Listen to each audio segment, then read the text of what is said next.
किला blast मामले में बड़ी खबर सामने आई है। CNN न्यूज 18 के एक्सक्लूसिव इनपुट्स के मुताबिक आरोपियों ने कश्मीर में पुलवामा जैसे आतंकी हमले की साजिश रची थी, लेकिन कुछ गिरफ्तारियों के चलते उनकी योजना बदल गई। एक खुफिया सूत्र ने बताया कि इस हमले के पीछे 5 लोगों की कोर टीम थी, जिसमें उमर, मौलवी इरफान, डॉक्टर आदिल राथर, मुजम्मिल शकील और एक महिला शामिल थी जिसने फंडिंग की थी। जांच में मालूम चला कि आदिल का भाई मुजफ्फर जो अफगानिस्तान भाग गया है और आमिर जिसने कार खरीदी थी, ये भी इस नेटवर्क से जुड़े हुए थे। इस साजिश को 3 हैंडलर्स उकासा, हाशिम, एक अज्ञात कश्मीरी हैंडलर द्वारा संचालित किया जा रहा था।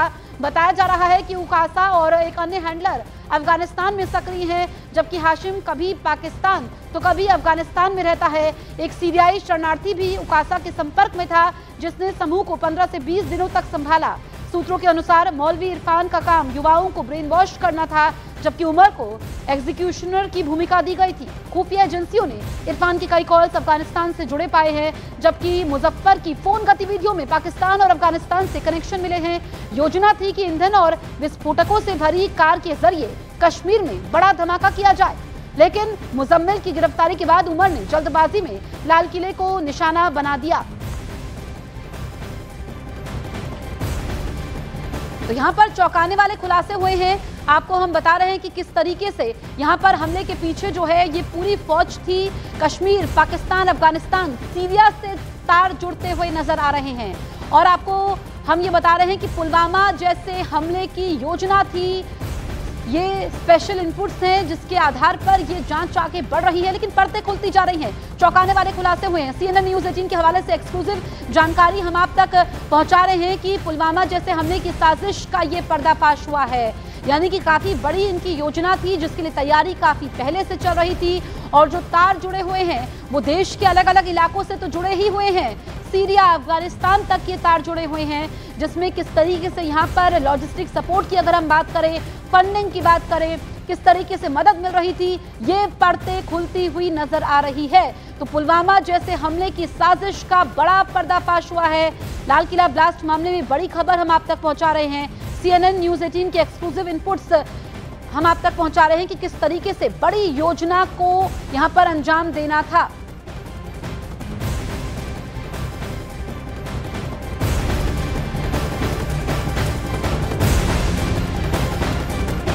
यूपी ATS की रडार पर शाहीन की टीम D सामने आई है, जिसे एजेंसियों ने डिकोड कर दिया है। जांच में पता चला है कि टीम D में शाहीन के डॉक्टर साथी शामिल थे। ये समूह जैश ए मोहम्मद को भेजे गए संदेशों में बार बार लिखा गया था। सूत्रों के अनुसार शाहीन के चैट बॉक्स में टीम D का जिक्र किया गया। बातचीत के लिए कोड वर्ड का इस्तेमाल होता था। आतंकवादियों ने अपने संपर्कों में स्पेशलिस्ट शब्द का प्रयोग किया। चैट बॉक्स में हार्ट स्पेशलिस्ट, आई स्पेशलिस्ट और फिजिशियन जैसे शब्द आपस में संवाद करने के लिए कोड के तौर पर इस्तेमाल किए गए। टीम D के मेंबर्स को अलग अलग जिम्मेदारियां सौंपी गई थी। कोडवर्ड के जरिए उनके कामों का उल्लेख होता था। ऑपरेशन की तैयारी या पैसे के इंतजाम के लिए विशेष शब्दों का इस्तेमाल होता, जैसे कि ऑपरेशन की तैयारी, पैसे के लिए मेडिसिन स्टॉक, छोटे हथियारों के लिए, और ऑपरेशन थिएटर, रेकी या निगरानी वाले स्थान के लिए। एजेंसियों ने यह भी पता लगाया कि टीम D जैश ए मोहम्मद के टॉप कमांडर के सीधे संपर्क में थी। यह समूह व्यवस्थित तरीके से आतंकी गतिविधियों की योजना बना रहा था। यूपी ATS और अन्य जांच एजेंसियां अभी टीम D के सदस्यों और उनके नेटवर्क की पूरी जांच में जुटी है, ताकि भविष्य में किसी बड़ी घटना को रोका जा सके।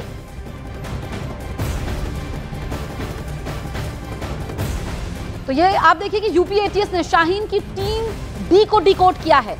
शाहीन की टीम D में कई डॉक्टर है, स्पेशलिस्ट, यहाँ पर कोडवर्ड्स रखे गए थे, आई स्पेशलिस्ट जैसे, ताकि मालूम ना चले। और जो ये बातचीत के लिए कोडवर्ड का इस्तेमाल होता था, इसको डिकोड किया गया है। स्पेशलिस्ट, ऑपरेशन थिएटर जैसे शब्दों का इस्तेमाल हुआ चैट बॉक्स में।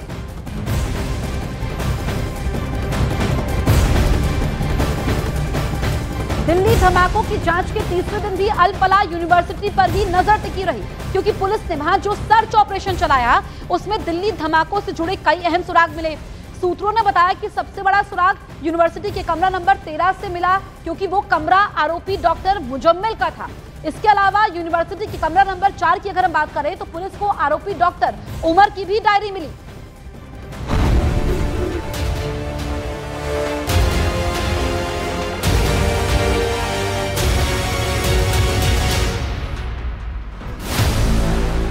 अल फलाह यूनिवर्सिटी की बिल्डिंग नंबर 17। बिल्डिंग नंबर 17 का कमरा नंबर 13 और कमरा नंबर 4। कमरा नंबर 13 और कमरा नंबर 4 से मिली डायरी। दिल्ली बम धमाके की जांच के बीच जिस दूसरी गाड़ी का खौफ फैला, उसे पुलिस ने आखिरकार पता चल गया कि दिल्ली को दहलाने की पूरी प्लानिंग कहां हुई थी। सूत्रों ने बताया कि जांच एजेंसियों के रेडार पर आई फरीदाबाद की अल फलाह यूनिवर्सिटी के 2 कमरों में पूरी साजिश रची गई। ये दोनों कमरे हैं अल फलाह यूनिवर्सिटी की बिल्डिंग नंबर 17 के कमरा नंबर 13 और कमरा नंबर 4। खबर आई है कि फरीदाबाद की अल फलाह यूनिवर्सिटी के कमरा नंबर 13 में ही भारत को दहलाने की एक बड़ी आतंकी साजिश रची गई। ये कमरा नंबर 13 डॉक्टर मुजम्मिल का था और इसी कमरे में डॉक्टर मुजम्मिल दूसरे आतंकवादियों से मुलाकात करता था। पुलिस के सूत्रों के मुताबिक जांच के दौरान पुलिस ने अल फलाह यूनिवर्सिटी की बिल्डिंग नंबर 17 के कमरा नंबर 13 को सीज कर दिया। कमरा नंबर 13 से पुलिस को एक डिवाइस और पेन ड्राइव मिली। इसके अलावा पुलिस को कुछ केमिकल और डिजिटल डेटा भी मिला। सूत्रों ने ही बताया कि कमरा नंबर 13 में ही तय होता था कि यूनिवर्सिटी की लैब से केमिकल बाहर कैसे लाया जाएगा। शक है उसी केमिकल से कम मात्रा में अमोनियम नाइट्रेट और ऑक्साइड मिलाकर विस्फोटक तैयार किए गए थे। सूत्रों के मुताबिक अल फलाह यूनिवर्सिटी के कमरा नंबर 13 और कमरा नंबर 4 से सुरक्षा एजेंसियों को डॉक्टर मुजम्मिल और मोहम्मद उमर की 2 संदिग्ध डायरियां बरामद हुई हैं। इन डायरियों में ऑपरेशन शब्द का इस्तेमाल किया गया था, जिसको डिकोड करने की कोशिश की जा रही है। सूत्रों के मुताबिक डॉक्टर मुजम्मिल और डॉक्टर उमर की डायरी में कुछ कोड वर्ड्स का इस्तेमाल हुआ है, जिससे पता चलता है कि 8 से 12 नवंबर के बीच कुछ होने वाला है। सूत्रों की माने तो डायरी के अंदर ऑपरेशन शब्द का कई बार इस्तेमाल किया गया है। पुलिस सूत्रों के मुताबिक जांच एजेंसियों को यह भी पता चला कि आरोपी doctor Muzammil, doctor Adeel, doctor Umar और डॉक्टर शाहीन ने मिलकर लगभग 20 लाख रुपए नकद जुटाए, जो उमर को सौंपे गए। बाद में उन्होंने गुरुग्राम, नूह और आसपास के इलाकों से आईईडी तैयार करने के लिए 3 लाख रुपए का 20 क्विंटल से ज्यादा उर्वरक खरीदा। खबर आई कि उमर और डॉक्टर मुजम्मिल के बीच पैसों का विवाद भी था। उमर ने सिग्नल ऐप पर 2-4 सदस्यों वाला एक ग्रुप बनाया था,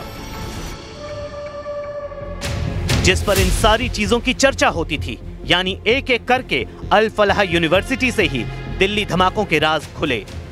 वहीं के कमरों से चीजें और आरोपी डॉक्टरों की डायरी मिली, जिससे मिले सुराग से पुलिस ने जांच आगे बढ़ाई।